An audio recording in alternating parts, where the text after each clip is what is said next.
अगले टॉपिक पे आए। अगला टॉपिक क्या है? सुन देखो आगे, ड्यू डेट ऑफ सैलरी।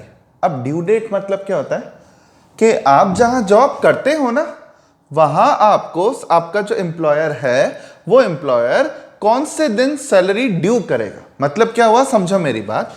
जैसे अगर आप गवर्नमेंट जॉब में हो, अगर आप गवर्नमेंट जॉब में हो ना, तो देखो क्या लिखा हुआ है, आपकी सैलरी ड्यू कब होगी? First day of next month. मतलब अब जैसे अभी क्या चल रहा है, मई चल रहा है ना, तो मई मंथ की सैलरी का मैं हकदार कब होऊंगा? अगर मैं गवर्नमेंट जॉब कर रहा हूं तो 1 जून को। बात समझ में आ रही है? जैसे ही 1 जून आएगी, मेरी सैलरी उस दिन मई मंथ की ड्यू हो जाएगी। लेकिन अगर आप नॉन गवर्नमेंट में हो, आप गवर्नमेंट जॉब नहीं करते, कंपनी में हो किसी की, तो फिर क्या लिखा हुआ है देखो बच्चों, last date of the same month. मतलब यही मई की बात अगर मैं करूं तो 31 मई जब आता है तो नॉन गवर्नमेंट एम्प्लॉय बोलता है मेरी मई की सैलरी ड्यू हो गई। मिले या ना मिले पहले ही बता चुका हूं, मतलब नहीं है। और अगर गवर्नमेंट एम्प्लॉय है तो वो कहता है तुम्हारी 31 मई को होती होगी, लेकिन मेरी तो अगले महीने की 1 तारीख को होती है। अब सोचने की बात क्या है पता है? फर्क क्या पड़ता है सर, कि अगले महीने को ड्यू होती है या इसी महीने की सेम डेट को हो जाती है? फर्क पड़ता है। कैसे फर्क पड़ता है बच्चों, उसको समझना। मैं वापस आप लोगों का ध्यान एक प्रीवियस ईयर पे फोकस करवा रहा हूं। देखो, हम उसी सैलरी को टैक्स, उसी सैलरी पे टैक्स लेंगे जो कब ड्यू होती है, 1 अप्रैल 19 टू 31 मार्च 2020। दैट मीन्स 1 अप्रैल 19 से पहले अगर कोई सैलरी ड्यू हो गई, उस पर टैक्स नहीं लगेगा।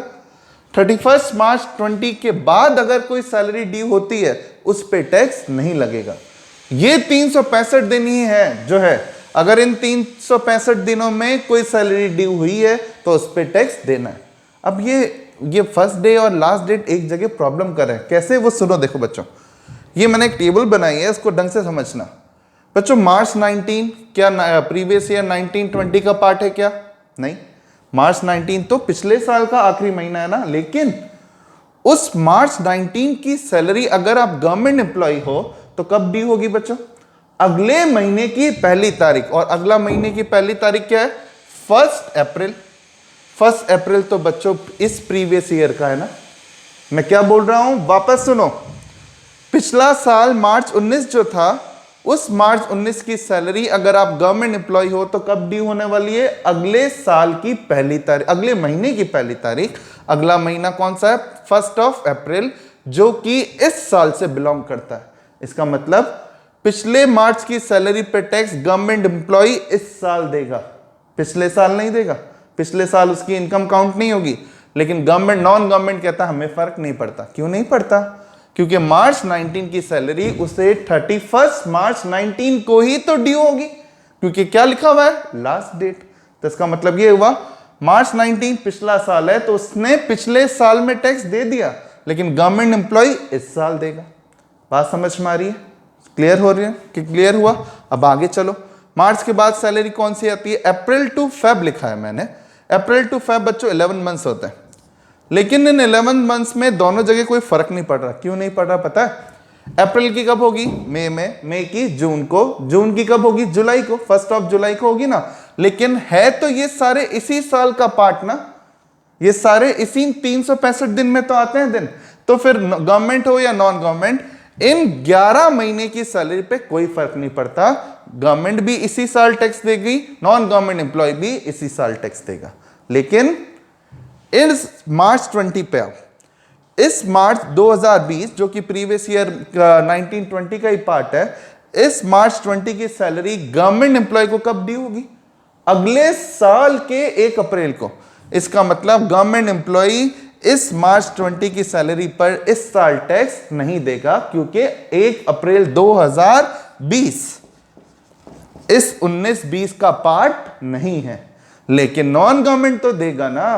क्यों? क्योंकि मार्च 20 का आखिरी डेट क्या है? 31 मार्च 20, जो कि इसी साल का पार्ट है। लेकिन दोनों में कॉमन बात क्या बच्चों? देखो, 1 महीना और 11 महीने, तो इसमें ये भी 12 महीने पे टैक्स देगा, ये भी 11 + 1 12 महीने पे टैक्स दे रहा है। दोनों की तनख्वाह तो 12 महीने की है, लेकिन फर्क समझ में आ रहा है? 12 महीने में इसका एक महीना पिछले साल का है, 11 महीने इस साल के, और नॉन गवर्नमेंट के पूरे 12 महीने इसी साल के। समझ में आया? तो इससे फर्क क्या पड़ेगा? फर्क तब पड़ेगा जब क्वेश्चन इस तरीके का है।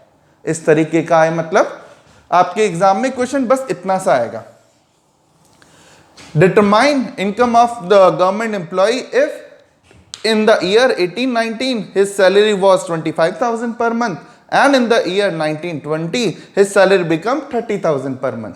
अब जैसा ही ये क्वेश्चन आएगा आपका दिमाग फटाफट चलना चाहिए कि गवर्नमेंट एम्प्लॉय है तो मार्च 19 तो ये वाला 25,000 रुपए, इसको मार्च 19 के इस साल टैक्सेबल होंगे तो 25,000, और इस 19-20 के 12 में से 11 महीने इस साल टैक्सेबल होंगे, तो इस 19-20 30,000 इंटू क्या किया 11, कौन सा एक महीना छोड़ दिया? मार्च 20 वाला, क्योंकि वो तो अगले साल टैक्स देना है। समझ में आ रहा है? तो गवर्नमेंट एम्प्लॉय का आंसर क्या आएगा? 25,000 प्लस 30,000 इंटू 11। क्लियर? इस टेबल से भी क्लियर हो रहा है? तो कौन सी 3,55,000 कौन सी सैलरी है? मार्च 19 की और अप्रैल 19 से फेब 20 की। और वहीं नॉन गवर्नमेंट एम्प्लॉय की बात करें तो नॉन गवर्नमेंट एम्प्लॉय तो कहेगा इसी साल की सैलरी इसी साल ड्यू हो जाती है, तो सीधा 30,000 इंटू 12 कर दिया। 12 क्यों किया? क्योंकि ये 11 महीने भी इसी साल के हैं, ये मार्च 20 भी इसी साल का है, तो इसका आंसर क्या आएगा? 3,60,000। वही इसका आंसर आएगा 355। ठीक है, क्योंकि एक महीना पिछला लेना है और एक महीना इस साल वाला छोड़ना है। समझ में आया आपको? कोई प्रॉब्लम है तो इसमें बताओ मुझे।